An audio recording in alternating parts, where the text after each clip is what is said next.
Welcome to Solutions for Higher Education, a podcast by Scott L. Wyatt, president of Southern Utah University in Cedar City, Utah. To subscribe to this podcast, please visit www.suu.edu/President's Podcast, where you will find both the audio and a written transcript for today's podcast. Hi again, everybody. I'm Steve Meredith, and welcome to Solutions for Higher Education, a podcast with SUU President Scott L. Wyatt. Good morning, Scott. Good morning, Steve. We have special guests with us today, and I'm going to let you introduce them and kick off our topic for today's podcast, which is SUU's innovative and unique Jumpstart Gen Ed program. Well, thank you very much. We have two professors here, Professor Matt Nickerson and Professor John Taylor, two of the designers, participants of the Jumpstart program. Let's start with having each of you give us just a really quick introduction. Professor Nickerson, why don't we start with you? Yeah, my name is Matt Nickerson. I've been teaching at SUU for almost 28 years. My original appointment at the university was in the library. I still work in the library. I'm now the Associate Dean of Library Services. And along the way, I've taught lots of classes in lots of different departments and colleges since I have 3 degrees in totally different subjects. And I've loved teaching at SUU, and it's been a great experience so far. You might be the only librarian I know that has a Master of Fine Arts. Probably true. Professor Taylor? My name is John Taylor. I'm a biologist. I've been at Southern Utah University for 16 years, and the last about 5 or 6 years have been really devoted to general education, and most recently to Jumpstart. Actually, 4 years ago. That's what's crazy. This whole thing started 4 years ago. So time flies when you're having fun. But well, and you get to do things like your main research area has been the snuggliest of all creatures. I do love bats. Well, let's jump into this. Jumpstart is kind of the marketing department's title for this integrated general education program that we have at SUU, where a student in her or his freshman year gets all of the general education classes in one cohort taught around a single theme. And we have a variety of themes that the students get to choose from, but the student basically chooses a theme, and then the faculty members all come together in this integrated model to teach what would look like one class, where the different disciplines inform the question that the student has. Is that a pretty good description? Yeah. And we rotate those themes around every year to try to keep it fresh and new. And give students choices in the themes. Well, let's go back to the beginning. So, John Taylor, how did this start? So it all began when you were first here as a president. You did your 100-day listening tour, and I was in charge of GE at that time and working in the provost's office, and we went to lunch, and you proposed this crazy idea of, is it possible to create a general education program that would be so engaging that students would actually choose to come to Southern Utah University because of it? And I essentially, in broad strokes, described the Jumpstart program, and you said, "Great, let's do it." Why don't other people do this? And I said, "Well, because essentially it's impossible. The structures of a typical university make it just impossible to do."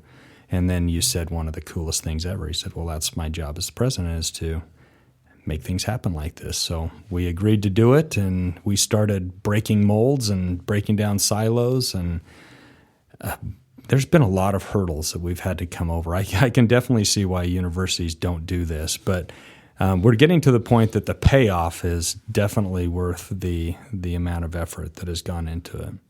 Well, and we're 3 years into this now, I think. Yeah. This is the third year. Third cohort. We started planning a year in advance. So we've been kind of thinking Jumpstart for 4 years, but we're in our third cohort right now.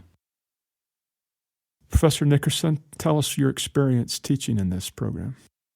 Well, I am one of the few teachers who's taught during all 3 years, a different cohort every year.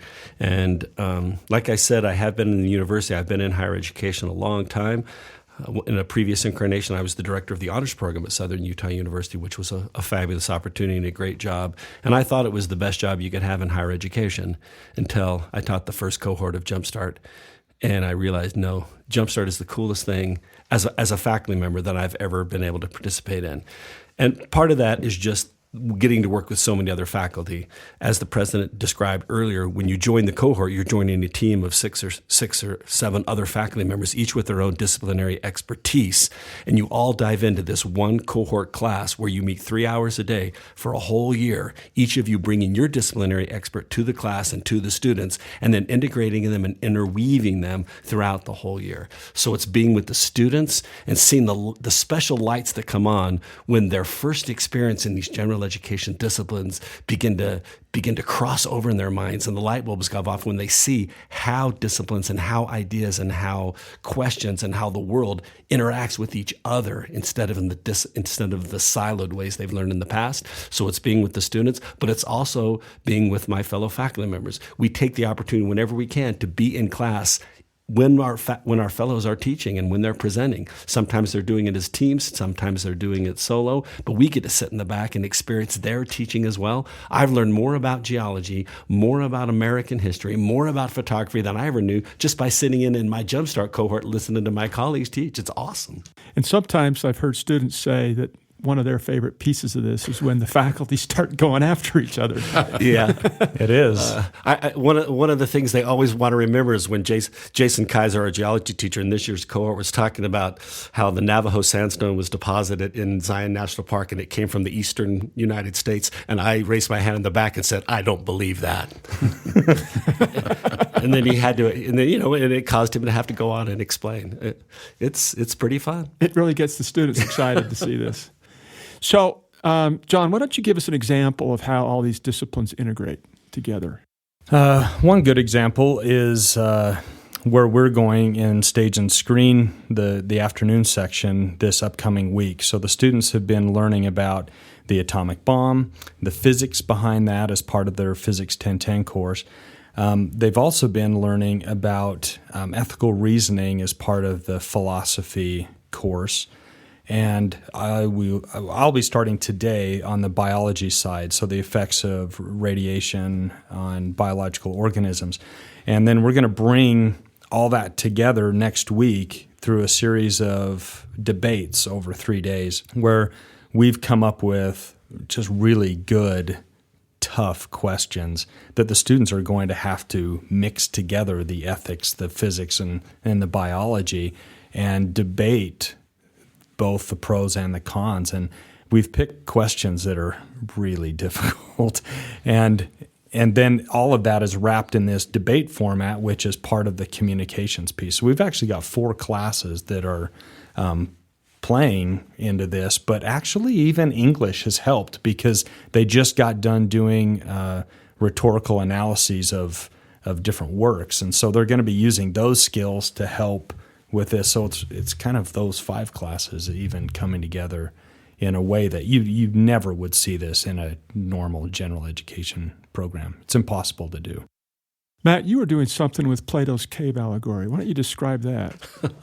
We just barely finished that. I teach in the National Park cohort this semester.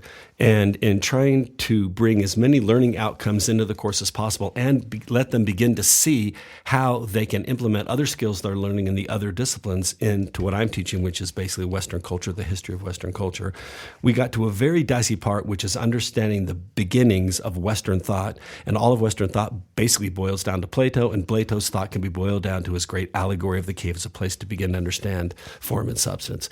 So to really make that come alive to them instead of just reading it from the Republic, we actually went to an art classroom and I asked them in groups of 3 to build 3D models of Plato's allegory of the cave. as a way to explain that they understood what they read. And then they also had to take, because of their photography teacher, which they're also taking this semester, they had to take their phone or their camera and take me on a virtual tour of their 3D model using Plato's words to explain what I was saying visually in their movie. And that was what they handed in. And through that, I asked them to then reflect on what did they learn and what skills did they have to use in order to further understand Plato's cave and further explain it. So that's three great disciplines coming together, and we have many other assignments where 4, 5, and 6 disciplines come together in one assignment and in one thought experiment.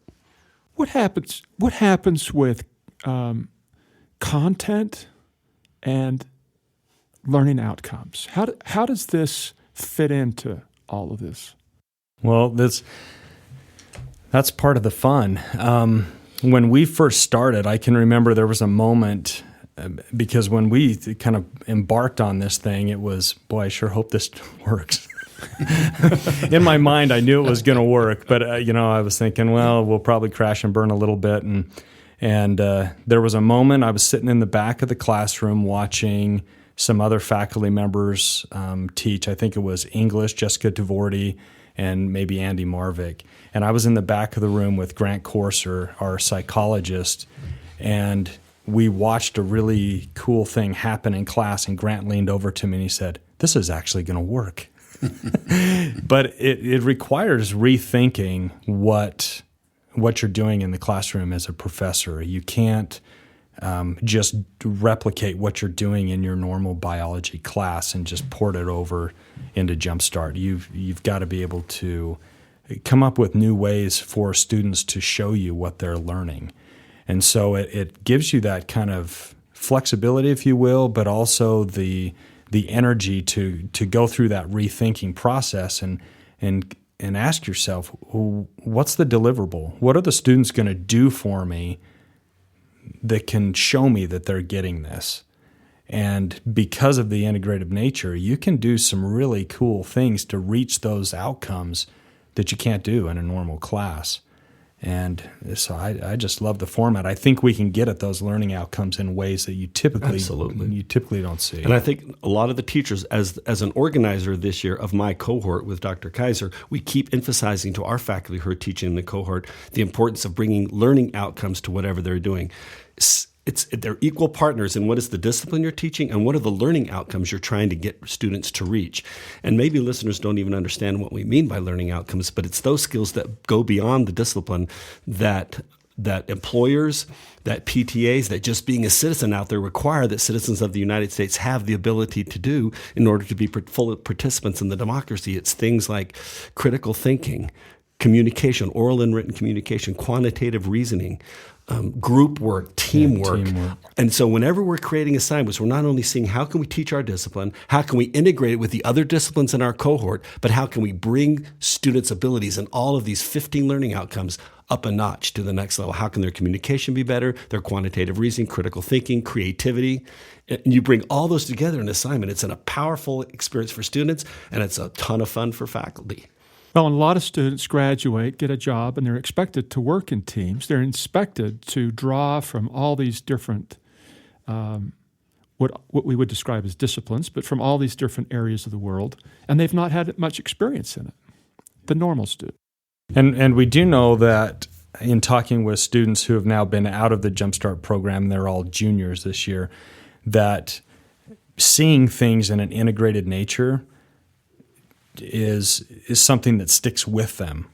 After a year of this, when I talk to them as they moved into their sophomore and junior year, they'll say, I still keep looking for connections across campus. And this one faculty member over on this side of campus and this other one over there, they ought to get together because what they're talking about is almost the same thing, and they probably have no idea that they're overlapping that way. So it's kind of cool that the students are still making connections. But another piece that I wanted to bring up was, keep in mind, we invented Jumpstart for the students. We thought the freshmen deserve our very best, and that if we can invest in them and their learning, that in the long run they will be better for it.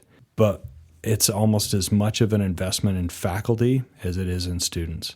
And I think the faculty are changed forever. after they've gone through this. It's pretty cool. Do you think that the students are remembering more in a regular kind of a class when they cram for an exam or do an assignment or whatever it is, their own methods, versus this kind of class where it's a little bit different?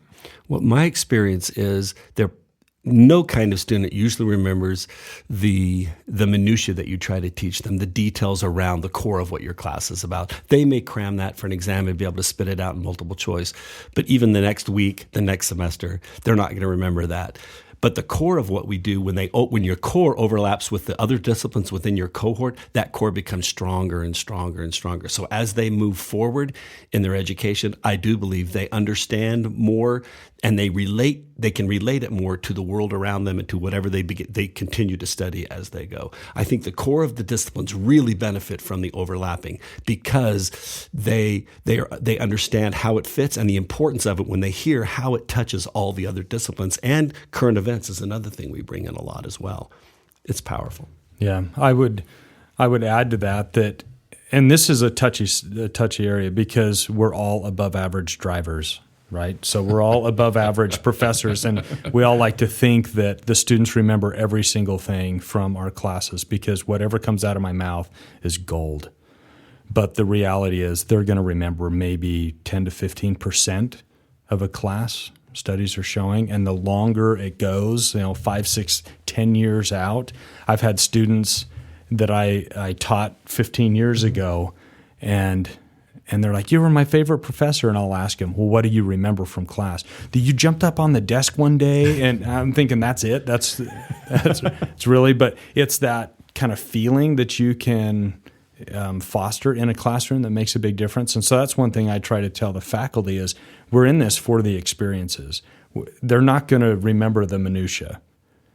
But they will remember what it's like to engage in a lot of different areas. And if we can get that pattern or habit of mind, I think we're good.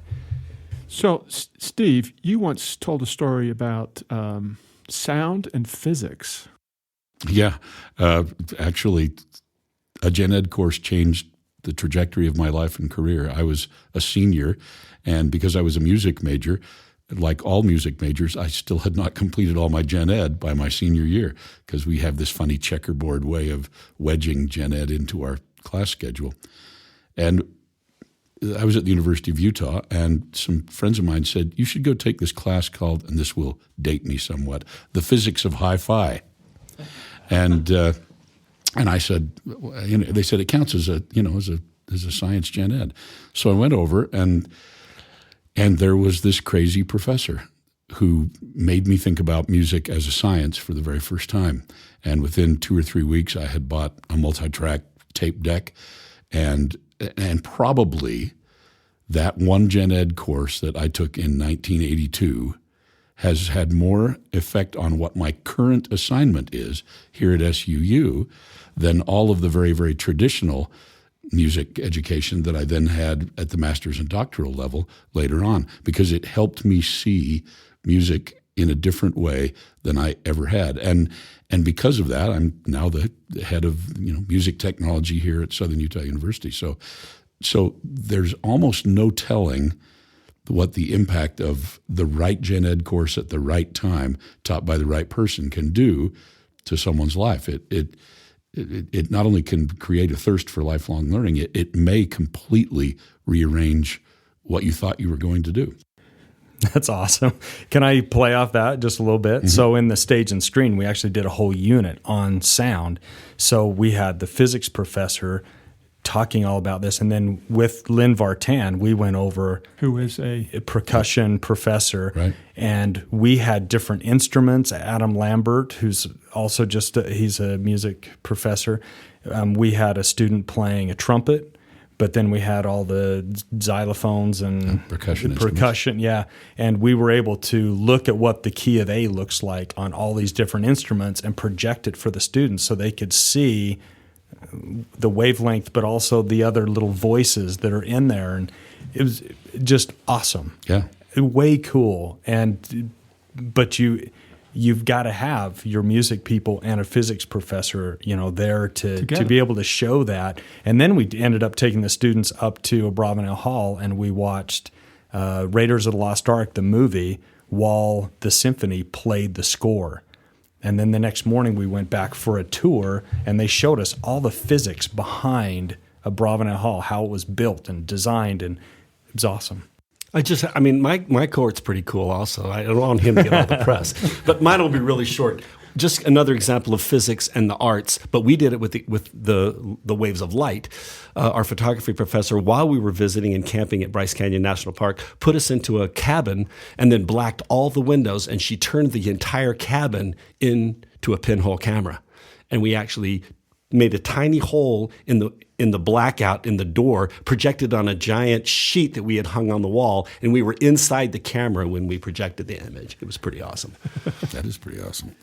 This discussion about art and science is really interesting because it seems to me that the average music student sees the science class as a box to check off or a hoop to jump Absolutely. through. With no offense to my colleagues, of course. It's not interesting. It's not relevant. It's just one of those other darn assignments I have to get through. And so when that music student goes to the science class, he or she is thinking, what is the minimum effort I have to put in to graduate? But now, once we start integrating these topics together and we light a fire under the student, it's wow, this is relevant to me. This is interesting to me. I see how all these things relate, and the effort goes up, and learning goes up, and life goes up. In your experience, people Steve. are able to make new connections that they never would have made otherwise. And I think Steve was bright enough and fortunate enough to make that connection himself when he was in that physics class as a senior. That's hard for freshmen to do, and that's what Jumpstart can bring to them, or any integrated general education class, to help them make those first bridges. And like Dr. Taylor just said, once we help them there's evidence that those students that leave Jumpstart continue to make those bridges and those connections as they move forward. But that first time to cross, and it's not just the arts and science, it's biology and business. It's all the disciplines. And they can see that crossover, whatever it is, because Jumpstart has so many, and they take it on with them.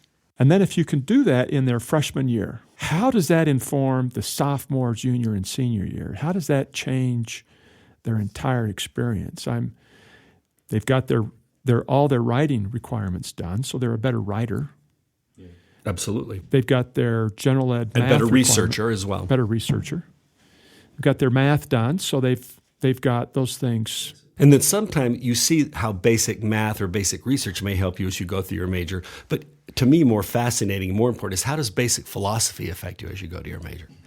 That's a whole, or how does basic understanding of the arts help you as you move on to your major of biology or business? It's all relevant and it's all important. And another huge piece that Jumpstart provides that shouldn't be overlooked is a large number of our students change their major as they go through school. So they're not necessarily coming to us knowing that they want to go into medicine right from the get-go. Jumpstart gives them a year to sample all these really neat areas in engaging ways. And it's really interesting to watch the students slowly decide, I want to go into art history, or I want to go into psychology, or agriculture.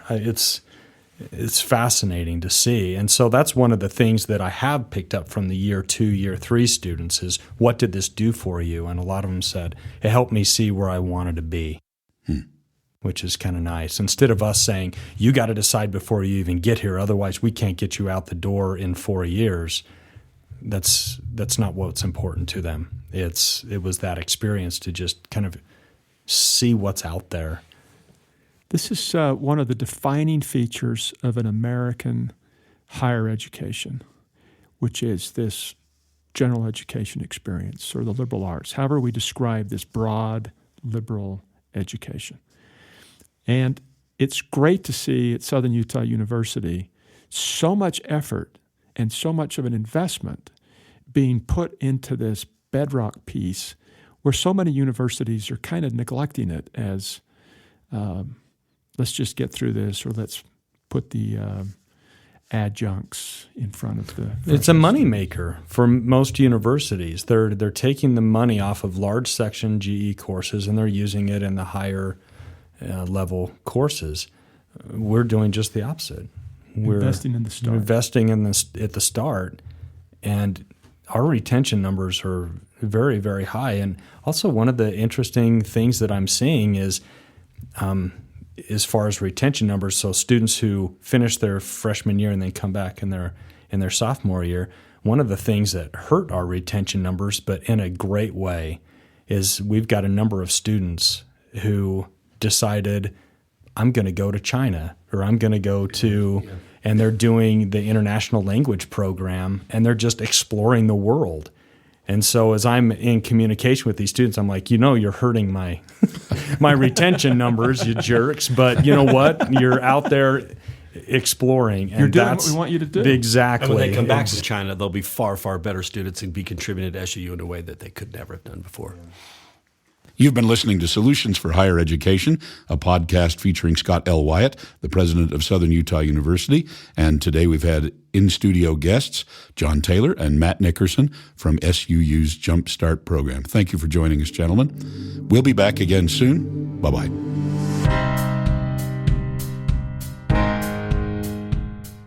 Thanks for listening to Solutions for Higher Education. To subscribe to this podcast, please visit www.suu.edu/President's Podcast, where you will find both the audio and a written transcript of today's podcast. The original music for this podcast was composed by Jack Barton, a master's degree student in music technology at SUU. For more information about Southern Utah University, please visit www.suu.edu.